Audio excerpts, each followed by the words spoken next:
July 29th, 2024 was the date of the court hearing in juvenile court where I petitioned to terminate my parental rights to my three younger kids. And what a year it has been.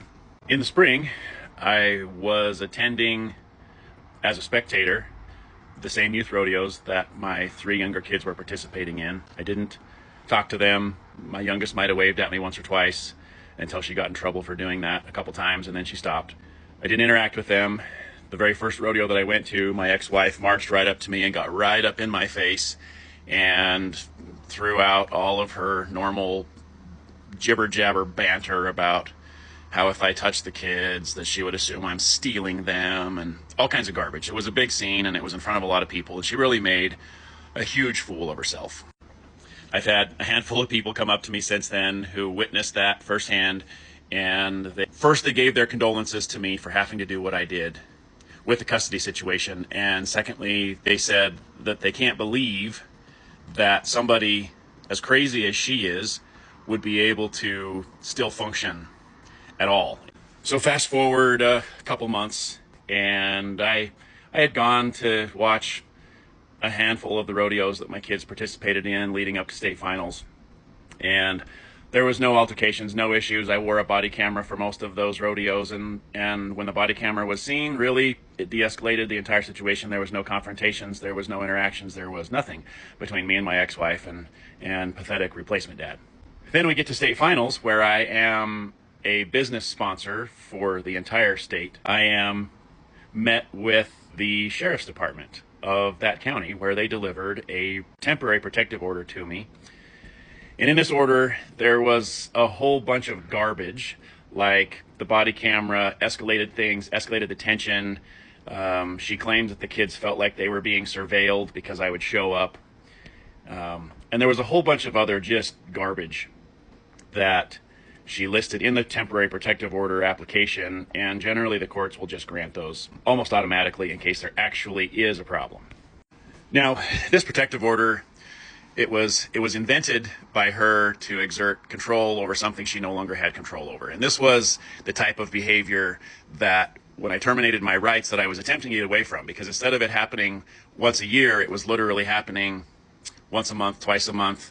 And it really was a problem. So we go to our protective order hearing. The judge listens to her side, which had zero evidence, zero proof. I listed the state laws that allowed me to have the body camera without consent to anybody that I was videoing with it, as long as it wasn't voyeuristic in nature.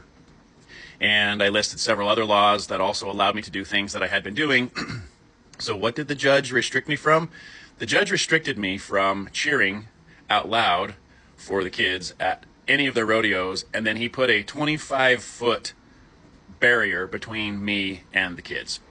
So basically, the judge took the protective order that she wrote and all the garbage that she mentioned in the order, and he limited it to I couldn't cheer out loud for the kids, and I couldn't be within 25 feet of them. And this order expires sometime towards the end of August. So what has this year given me? First of all, the year relieved me from what felt like 1,000 pounds of pressure on top of my shoulders. I no longer was worrying about what was going to happen every other weekend when I was supposed to be seeing the kids, what the excuses were going to be when I couldn't see the kids, and what the threats were going to be from replacement dad if he happened to be at custody exchanges, if they happened to take place. Now, the last 2 years that I had custody of my kids, the older daughter I saw one time, and the younger two, I think I had them maybe 2 weekends, maybe 3 weekends over an entire 2-year period. So because the stress of the custody situation with the ex-wife, not with the children, but with the ex-wife and replacement dad was completely gone, my life has definitely changed. And it had nothing to do with child support. I was current on all my financial obligations because of the amount of money that she makes based off of her disability retirement from the military and other things that she has built up for herself. The child support amount was really negligible. I mean, it was a couple $100 a month, but it really wasn't enough to change either one of our lives. Do I miss my kids? Clearly. I miss them every single day. I think about them every single day. And I don't imagine that that's going to change. The pain of missing them might be less over time because time tends to heal those types of things.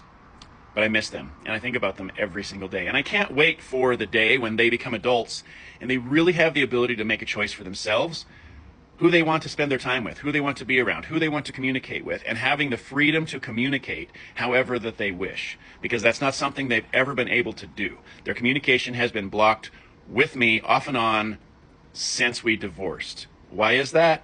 Because if my ex-wife believed that my kids were going to learn the truth about her, that was like her worst nightmare.